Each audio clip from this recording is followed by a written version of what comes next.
could talk about the football. We could talk about.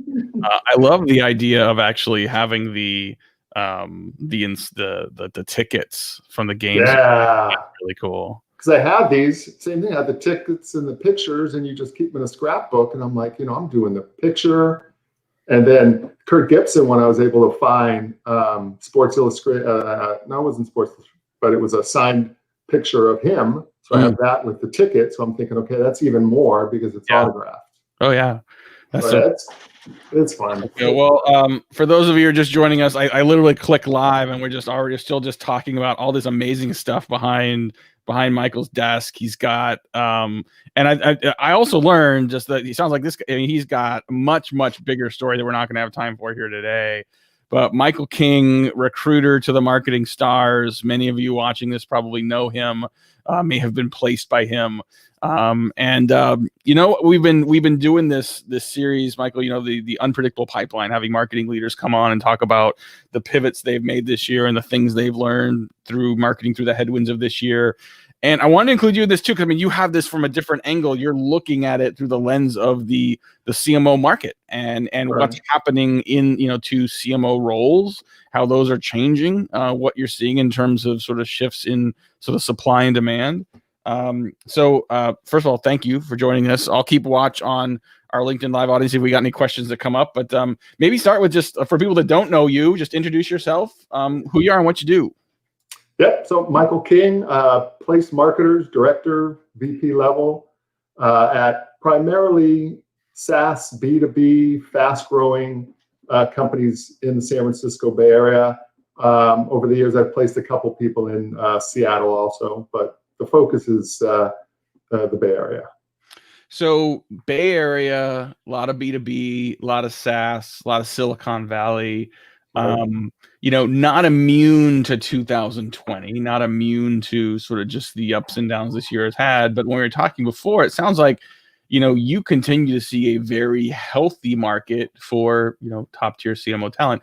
Has it kind of ebbed and flowed this year? Has it been pretty consistent throughout? Yeah, no, the January, February didn't slow down. It was just taken right off from the last year. Mm-hmm. And then, of course, when all hell broke loose, companies put the brakes on and, okay, what are we going to do?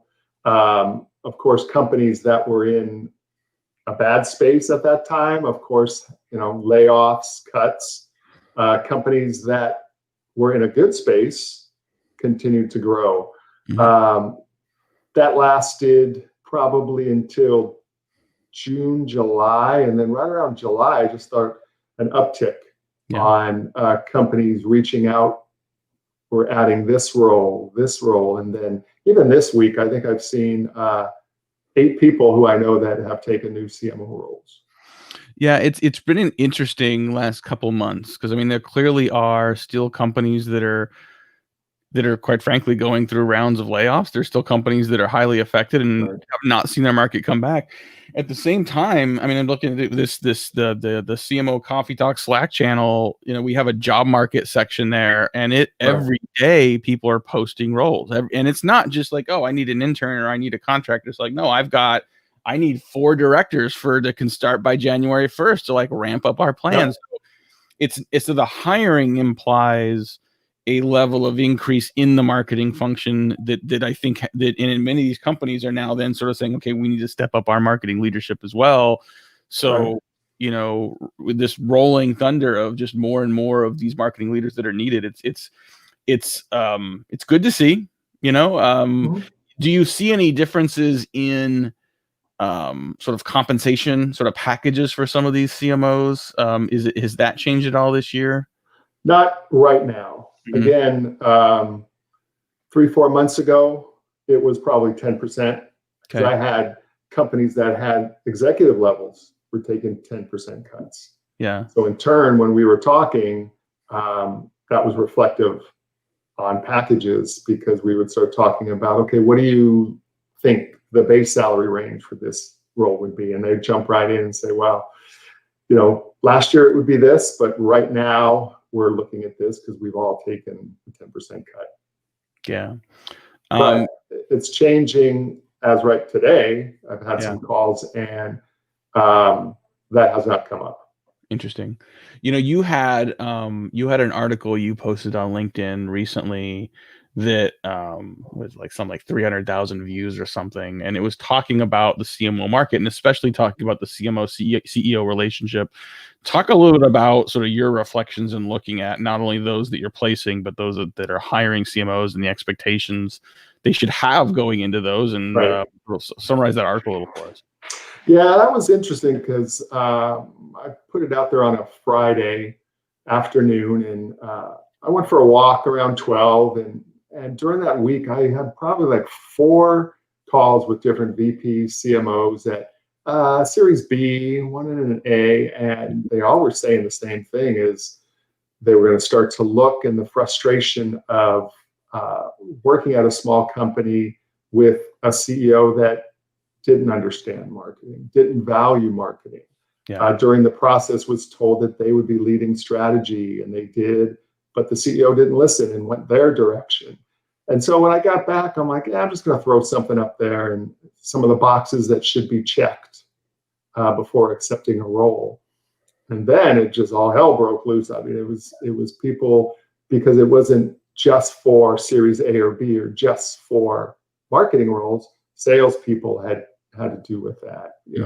People at bigger companies dealt with that, and so everybody was jumping in and just going yes, yes, yes. And that's kind of the biggest complaint that I hear from executive marketers is, hire me.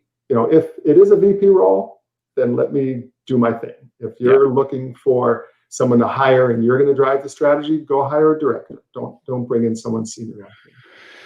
Yeah, and I think that, are there certain questions that CMOs can ask in the interview process? Are there certain things they can ask that, depending on the answer, they can get a sense for whether the CEO is going to really be the de facto marketing leader, or whether they're going to have the wherewithal to go and lead themselves?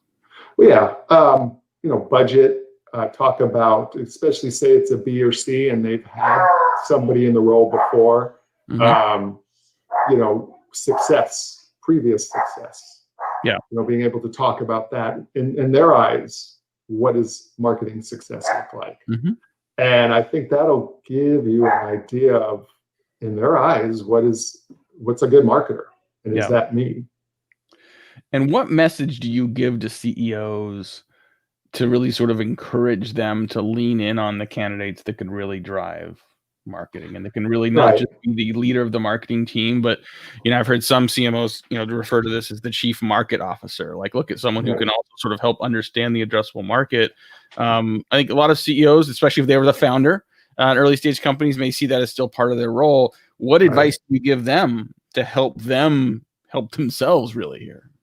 Well, the biggest advice is knowing what this person looks like. As we know, A's and B's, when you're bringing someone on, do you need the product marketing function? Or are you still trying to get the messaging, positioning, salesman?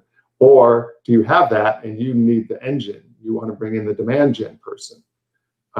That's something companies struggle with. A company who I recently worked with called Zinnier, they got 90 million in their C round at the beginning of this year. In 2018, the end of it, I placed their first VP of marketing, and the CEO knew exactly what he wanted. And it wasn't demand gen. He goes, I don't need that. We don't need leads. We need messaging, positioning, salesmen. I need a product marketing superstar. And people like that, it takes off because they know what they're missing. Other companies have no clue. And some board member or a friend will say, well, you need demand gen, and they bring in demand gen, and that's not what they needed. Interesting. Yeah, and it's a delicate dance, and I think, I think what I've learned from you and what I've seen in the market is, both people need to go in with eyes wide open, with a level of honesty and integrity and candor about what they're looking for. Because, to your point, there's plenty of companies that say, I need a CMO that can come in and sort of build our demand engine. I need someone that can come in and help us be perceived as a category leader so that we can get our next round, or so we can take this thing public. Those are and you've got the unicorns every once in a while. Like, I'm actually doing one of these interviews later today with Megan Eisenberg. Like, she's one of the unicorns in the music space that she can do both. Not a lot of people can, Nope. So knowing what you want and knowing what you need, knowing that even like a really great brand Marcom CMO can go hire some world-class demand gen people to do that role and vice versa. But to be clear about what that job is. Because if you're not clear and one person assumes one thing and another person assumes another, that's not always no way. And people always ask, why is there so much turnover in those roles at smaller? And my answer is because the person doing the hiring didn't know what they were doing. They hired the wrong person. I had a conversation this week with a company that had a VP of sales, small company, and I'm talking to the head of marketing, and I said, I saw that the VP of sales recently left. She said, yeah, some people said we didn't need a VP of sales, but we thought we did. And I'm looking at the person's profile. They had never worked at a startup. And I let her talk, and I said, well, the problem is, yes, you did need a VP of sales. I said, you just hired the wrong one. This person had never worked at a startup. Yeah.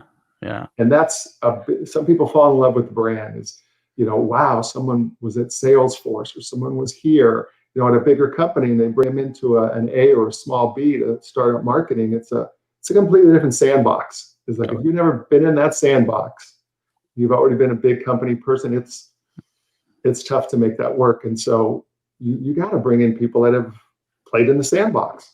Yeah. It's such good advice. And I think you and I probably both see people not heeding that advice on a regular basis, getting excited about the pedigree, get excited about the resume. And look, you take someone in a big company, you put them in a small company that's fast growing. A, they're not used to the pace. B, they're used to focusing way more on politics than external impact. And C, they're used to having a lot of resources that no longer exist, so it could be shell shock for people that and look, people make it work. There's plenty of entrepreneurial marketers that are in big companies that can make that switch. But again, going in eyes wide open, going in knowing what you're looking at, and for a hiring CEO and a hiring board to be really clear on that as well. And then, be clear on it, and then let that person come in and do the work. Don't assume that on day 2 they're going to have pipeline figured out. Give them an option to go figure it out. Speaking of figuring it out, I think before we run out of time, I do want to point out, I think as I'm looking at you to your right, over what I think would be your right shoulder. Now the other side, there's a picture of someone pitching. I assume that is pitching. That is you, right? That is you in that picture? Yeah. That's me pitching and above the boxing gloves. The hitter in the pitcher there in the middle of those black and white, those are you, right? And then that's the team photo in there. So what is that? Is that high school? Is that college? Like, what's going on there? That's like 12 years old, 10, 12 years old. That is so cool. And this is down the Bay Area, right? Yeah. That's really cool. All right, man. Well, I think next time we do one of these, I am going to see if we can convince you to take the webcam off the screen, and we'll go do a tour behind you. But anyway, Michael King, recruiter to the CMO Stars. Thank you so much for joining us. If people want to learn more about you, get a link, find a way to the LinkedIn article, but also just learn about what you do. Where should people go? Yeah, LinkedIn's the easiest.